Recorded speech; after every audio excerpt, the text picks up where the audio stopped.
ఈ వీడియోలో డిఎడ్ మొదటి సంవత్సరం సమాజం విద్యా ప్రణాళికలో విలువల్లోని రకాలలో ఆర్థిక విలువల గురించి తెలుసుకుందాం.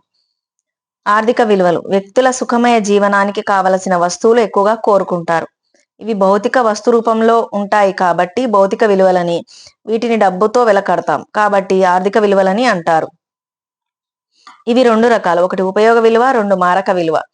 మనిషి అవసరానికి వస్తువులు వాడుకోవాలి. ఉదాహరణకు రేడియో, టీవీ, ఫర్నిచర్ మొదలైనవి ఉపయోగ విలువలు ఉన్నవి. అవసరానికి మించి ఉన్న బంగారం, ఇల్లు, పొలాలు లాంటివి మారకం విలువలు. వస్తువులను సంపాదించడం, ధనము ఖర్చు పెట్టడంలోనూ పాటించవలసిన పొదుపు, శ్రమించడం మొదలైనవి భారతీయ సంస్కృతి ధర్మ, అర్థ, కామ, మోక్ష అని 4 విలువలు నిర్ధారించింది. ధర్మం అంటే శ్రమించి న్యాయ మార్గంలో ధనం సంపాదించాలి. అలా సంపాదించిన ధనంతోనే కోరికలు తీర్చుకోవాలి. క్రమంగా మోక్షం అంటే మోహక్షయం, అంటే కోరికలు లేని స్థితిని పొందాలి అని ఆధ్యాత్మిక విలువకు ఆర్థిక విలువలను జోడించింది. రాజకీయ విలువలు. భారత రాజ్యాంగం 4 విలువలపై రూపొందించబడింది. అవి సమానత్వం, సౌభ్రాతృత్వం, స్వేచ్ఛ, సమాన న్యాయం, సమాజంలో జాతి, మత, కుల వివక్ష లేకుండా అందరూ సమానులే అన్న భావన, సోదర భావం, ఇతరుల స్వేచ్ఛకు భంగం కలగకుండా ప్రవర్తించడం, అందరికీ సమాన న్యాయం వర్తింపజేయడం అనేది దాని పరమార్థం. వాటినే ప్రజాస్వామ్య విలువలని కూడా అంటారు. నైతిక విలువలు మంచి చెడులకు సంబంధించినవి. సత్యం పలకడం, ధర్మాన్ని ఆచరించడం, సహనం, స్త్రీలను గౌరవించడం, నిజాయితీ మొదలైనవి. మన ఆలోచనలు, మాటలు, చేతలు ఇతరులను బాధించకూడదు. మంచికి వ్యతిరేకం చెడు. అందువల్ల వ్యక్తి నైతిక విలువలు పాటించడం గౌరవప్రదం. సాంస్కృతిక విలువలు. ఆచారాలు, సంప్రదాయాల రూపంలో ఉన్నవన్నీ సాంస్కృతిక విలువలే. ఉదాహరణకు వస్త్రధారణ, కట్టుబాట్లు, సాంప్రదాయ పండుగలు జరపడం, సభ్యత, సంస్కారం మొదలైనవి. ఆధ్యాత్మిక విలువలు. ఆత్మశక్తి, దైవశక్తికి సంబంధించినవి. దైవ చింతన, మోక్ష ప్రాప్తి, మానవత్వానికి సంబంధించినవి. విద్యా విలువలు. విద్య ద్వారా సాధించవలసిన లక్ష్యాలకు సంబంధించినవి. ఉదాహరణకు సత్ప్రవర్తన, సంపూర్ణ మూర్తిమత్వ అభివృద్ధి, అందరికీ విద్య మొదలైనవి. భారతీయ వారసత్వ విలువలు. అనాదిగా మనకు వారసత్వంగా వచ్చే విలువలు భిన్నత్వంలో ఏకత్వం, నిరాడంబరత, విశ్వమానవ ప్రేమ, సత్యం, సహనం, ఆధ్యాత్మికత, శ్రమ, జీవితం పట్ల గౌరవం మొదలైనవి. ఆధునిక విలువలు.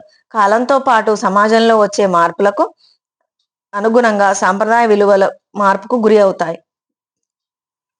అదనంగా కొన్ని విలువలు వచ్చి చేరుతాయి. ఇవి మానవ మనుగడకు అవసరమైనవి. ఉదాహరణకు మార్పును స్వాగతించడం, సహానుభూతి, భిన్నత్వాన్ని గౌరవించడం, సమిష్టిగా పనిచేయడం, సర్దుబాటు తత్వం లాంటి విలువలు ఆధునిక విలువలుగా పరిగణించబడుతున్నాయి. పచ్చదనం, పరిశుభ్రత. జనాభా పెరిగే కొద్దీ ప్రజలు నివసించడానికి గృహాల నిర్మాణం కోసం, రహదారుల నిర్మాణం కోసం చెట్లు నరికివేసి ప్రకృతి సమతౌల్యానికి భంగం కలగజేస్తున్నారు. చెట్లను పెంచకపోతే గాలిలో ఆక్సిజన్ తగ్గడం, వర్షాలు లేకపోవడం జరుగుతుంది. అందువల్ల చెట్లను నాటాలి.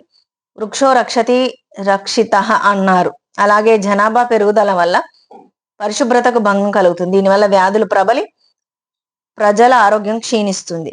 కాబట్టి చెట్లను నాటడం, పరిసరాలను పరిశుభ్రంగా ఉంచడం ప్రతి ఒక్కరి కర్తవ్యం.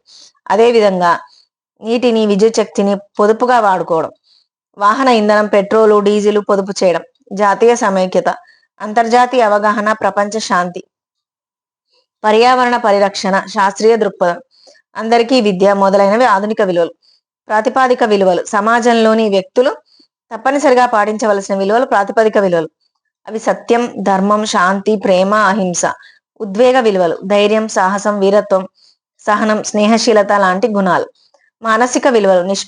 నిష్పాక్షికత, పట్టుదల.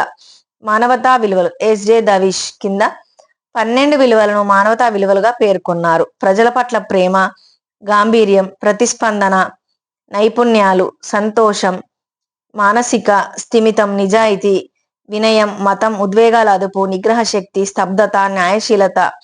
పైన పేర్కొన్న విలువల రకాల్లో సందర్భాన్ని బట్టి ఒక రకంలో పేర్కొన్న విలువలు వేరొక రకంలో చేర్చవలసి రావచ్చు. మరొక వీడియోలో మళ్ళీ కలుసుకుందాం.